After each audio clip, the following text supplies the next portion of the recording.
इंसान जो कि इस दुनिया का सबसे ज़हीन तरीन मखलूक यानी सबसे समझदार प्राणी माना जाता है। हमने तरह तरह के साइंस बनाए, तरह तरह के आर्ट्स बनाए, हम चांद तक गए और बड़ी बड़ी बीमारियों का इलाज ढूंढ निकाला। मगर हमारी शख्सियत का एक ऐसा हिस्सा है जिसे ना तो हम कभी सही से समझ पाते हैं और ना ही सही से एक्सप्लेन कर पाते हैं, वो है हमारे जज्बात। आज का टॉपिक है दोस्तों इमोशनल इंटेलिजेंस। आमतौर पे ये वर्ड इंटेलिजेंस हम अपने ब्रेन के लिए यूज करते हैं, मगर डेनियल गोलमैन नामक एक साइकोलॉजिस्ट ने इसे पहली बार जज्बात के लिए यूज किया और एक किताब लिखा जिसका नाम था इमोशनल इंटेलिजेंस इन 1995। तब से ये बुक कहीं ना कहीं यूनिवर्सिटी में एज ए टेक्स्ट बुक की तरह पढ़ाई जाती है। आज मैं इसी किताब के जरिए आपको ये समझाने की कोशिश करूंगा कि इमोशनल इंटेलिजेंस आखिर होता क्या है, कैसे इसे अपने अंदर डेवलप करते हैं और इसको डेवलप करके हम अपनी जिंदगी में क्या चेंजेस ला सकते हैं। ये टॉपिक अपने आप में बहुत बड़ा है, इसीलिए मैं बहुत सारे वीडियो सीरीज में इसको पूरी तरह से कंप्लीट करूंगा और साथ साथ में ये भी बताता चलूं कि इस पर्टिकुलर चीज को समझने के लिए हमें कुछ साइंस की भी जरूरत पड़ेगी, कुछ साइकोलॉजी की भी जरूरत पड़ेगी, कुछ बिहेवियर साइंस की जरूरत पड़ेगी। मैं अपनी तरफ से पूरी कोशिश करूंगा कि इस चीज को इतनी आसान तरह से आपको समझाऊं कि एक कोई पीएचडी स्कॉलर हो चाहे एक स्कूल ड्रॉप आउट हो, सबको ये टॉपिक इक्वली समझ में आ जाए, बल्कि आप इतने काबिल हो जाओगे कि आप दूसरों को समझा पाओगे इस वीडियो को देखने के बाद।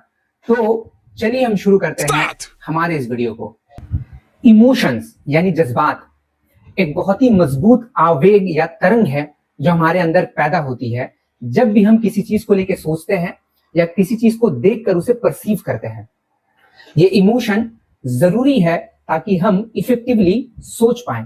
ये कुदरत का दिया हुआ एक ऐसा तोहफा है जो कि हमें अपने सर्वाइवल यानी हमें जिंदगी में किस तरह से जीना है उसके लिए मदद करता है। जज्बात के जो असरात है, उसके जो प्रभाव है, ये सिर्फ हमारे जहन में नहीं होते बल्कि पूरी की पूरी बॉडी में होते हैं। आपने देखा होगा कि जब हम कभी गुस्से में आ जाते हैं और हमें किसी से लड़ना है तो हमारा हार्ट रेट बहुत ज्यादा तेज हो जाता है और हमारे बॉडी में ब्लड सर्कुलेशन बढ़ जाता है। आपने कभी सोचा ऐसा क्यों होता है? वो इसलिए ताकि हमें हमारी बॉडी एक नेसेसरी एनर्जी मुहैया करा सके ताकि हम अपने दुश्मन से लड़ पाए। आपने ये भी गौर किया होगा कि जब आप किसी चीज को देख के सरप्राइज हो जाते हो तो आपकी आंखें और थोड़ी बड़ी हो जाती हैं। ऐसा क्यों होता है? क्योंकि आपके आंखें इसलिए थोड़ी सी बड़ी हो जाती है ताकि आप अपने एनवायरनमेंट को और अच्छे से देख पाओ, क्या आपके परिवेश में हो रहा है इसे और अच्छे से समझ पाओ।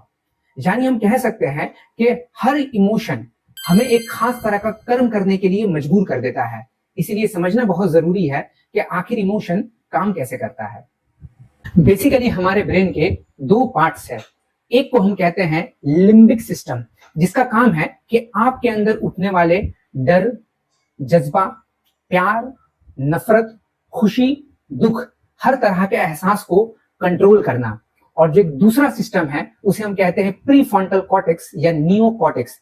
इसका काम है किसी भी चीज को समझना, उसका विश्लेषण करना, उसे उसकी गणना करना, दो चीजों का आपस में डिफरेंस करना ताकि आप अपने लाइफ में सही डिसीजन ले पाए।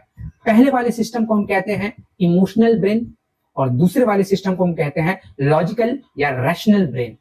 ये दोनों के बहमी ताल्लुक यानी परस्पर सहयोगिता के माध्यम से हमारा दिमाग काम करता है। अब आपके जहन में एक सवाल उठ रहा होगा कि आखिर समस्या क्या है? हमारा ब्रेन का एक इमोशनल पार्ट है वो संभालता है और हमारा ब्रेन का एक लॉजिकल पार्ट है वो संभालता है। प्रॉब्लम तब क्या है? प्रॉब्लम यह है जब किसी एक हिस्सा दूसरे पर हावी हो जाता है। इसी को हम कहते हैं साइकोलॉजी के लैंग्वेज में इमोशनल हाईजैकिंग। इमोशनल हाईजैकिंग का मतलब क्या होता है कि आपके सामने कोई परिस्थिति आई, होना यह चाहिए था कि आपका ब्रेन पहले उसे लॉजिकली प्रोसेस करता, समझता, जांचता, परखता, उसके बाद आपके अंदर में वो इमोशन पैदा होने चाहिए थे। मगर हुआ क्या कि आपके जज्बात ने आपके ब्रेन के ऊपर पूरी की पूरी काबू कर ली। इससे होता क्या है कि आपका लॉजिकल ब्रेन बिल्कुल पीछे छूट जाता है और आप जज्बात के थ्रू ही कोई एक डिसीजन को ले लेते हो या कोई एक रिस्पॉन्स करते हो या कोई एक आप कह सकते हैं रिएक्ट करते हो। तो जब इमोशनल हाईजैकिंग होता है तो आपका जो ब्रेन है वो सही तरह से क्लियरली सोच नहीं पाता और नतीजा ये निकलता है कि हम लोग अपने जिंदगी में गलत डिसीजन लेते हैं, जिसकी वजह से हमें दुख झेलना पड़ जाता है। अब इतनी दूर तक वीडियो देखने के बाद जरूर आपके मन में ये सवाल आ रहा होगा कि गुरुजी आपने तो कहा था कि इमोशनल इंटेलिजेंस के बारे में बताओगे, आप इमोशन का डेफिनेशन बता रहे हो, ब्रेन के 2 पार्ट्स को लेकर डिस्कस कर रहे हो, इमोशनल हाईजैकिंग के बारे में बता रहे हो, आखिर इन सब में इमोशनल इंटेलिजेंस कहां पर है? तो दोस्तों, जैसे जब आप कोई इमारत तामीर करते हो, किसी बिल्डिंग का निर्माण करते हो, तो उसका फाउंडेशन मजबूत करते हो ताकि वो बिल्डिंग उस पर टिक पाए। ठीक इसी तरह से मैंने आपको जो कुछ भी समझाया वो फाउंडेशन है, ये आपको हेल्प करेगा इमोशनल इंटेलिजेंस को अच्छे से समझने के लिए। तो चलिए बिना देरी करते हुए मैं आपका सब्र का इम्तिहान और नहीं लूंगा। जो लोग अब तक वीडियो में टिके रहे उनके लिए एक बहुत बड़ी खुशखबरी कि वो इमोशनल इंटेलिजेंस को इतनी अच्छे से समझने जा रहे हैं कि कोई किताब भी उन्हें इतनी अच्छे से नहीं समझा पाएगी। इमोशनल इंटेलिजेंस का मतलब क्या होता है कि आप अपनी जज्बात से अवेयर हो और जो शख्स आपसे इंटरैक्ट कर रहा है आप उसकी जज्बात से भी अवेयर हो, और ना कि सिर्फ आप अपने जज्बात को पहचानते हो बल्कि उसे कंट्रोल कर पाते हो, उसे अपने काबू में ले पाते हो। होता क्या है कि आप बेकाबू होकर कोई भी रिएक्शन ऐसा नहीं करते जो कि उस परिस्थिति को और बिगाड़ दे। मैं आपको एक एग्जांपल समझाता हूं। फर्ज करें कि आपका कोई एक दोस्त है, आपने उससे कोई मजाक किया, उसने अपसेट होकर आपको बहुत कुछ बोल दिया या कुछ भी एक खराब वर्ड बोल दिया जो कि आप एक्सपेक्ट नहीं कर रहे थे। अब एक इमोशनल इंटेलिजेंट पर्सन और जो इमोशनल इंटेलिजेंट नहीं है, दोनों के बिहेवियर में क्या डिफरेंस आएगा इसको समझ लेते हैं।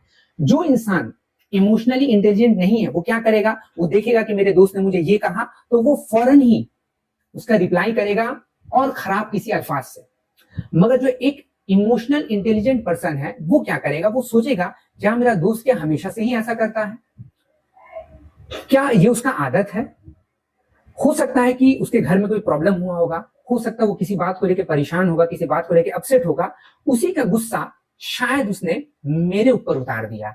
तो उसका लॉजिकल ब्रेन इतना अच्छे से काम करता है कि वो जल्दी से कोई जज्बात अपने अंदर पैदा नहीं करता बल्कि चीजों को समझता है और अपने जज्बात को काबू में करता है। तो होगा क्या कि जब उसका दोस्त उसको 4 बात सुनाएगा वो चुपचाप से सुन लेगा। उसे पता है कि कुछ देर बाद उसके दोस्त को ये खुद एहसास होगा कि मैंने गलती कर दिया और वो खुद आकर मुझसे माफी मांग लेगा। तो इसे कहते हैं इमोशनली इंटेलिजेंट होना। डेनियल गोल्डमैन और उनके साथ साथ जो भी बड़े से बड़े साइकोलॉजिस्ट है वो कहते हैं कि हमें अपनी जिंदगी में कामयाबी हासिल करने के लिए सिर्फ आईक्यू यानी इंटेलिजेंट क्वोशिएंट की जरूरत नहीं है, यानी दिमागी तौर पर स्मार्ट होना, चालाक होना, इंटेलिजेंट होना ये इस बात की गारंटी नहीं देता कि हम लाइफ में बहुत कामयाब हो पाएंगे, बल्कि इमोशनली इंटेलिजेंट होना ये भी एक बहुत इंपॉर्टेंट फैक्टर है हमारी कामयाबी का। आपने अक्सर देखा होगा अपनी जाती मुशाहदे से, अपने व्यक्तिगत जो कि आपने अनुभव किया होगा कि बहुत सारे ऐसे लोग हैं जो इंटेलिजेंट तो है मगर सिचुएशन फेस नहीं कर पाते, तकलीफें नहीं झेल पाते, डिप्रेशन नहीं झेल पाते, और कुछ लोग ऐसे हैं शायद उन्होंने कभी जिंदगी में स्कूल देखा भी नहीं हो मगर वो इमोशनली बहुत इंटेलिजेंट है, अपने जज्बात को काबू कर पाते हैं, दुख में, तकलीफ में, डिप्रेशन में भी अपने काम को अंजाम दे पाते हैं।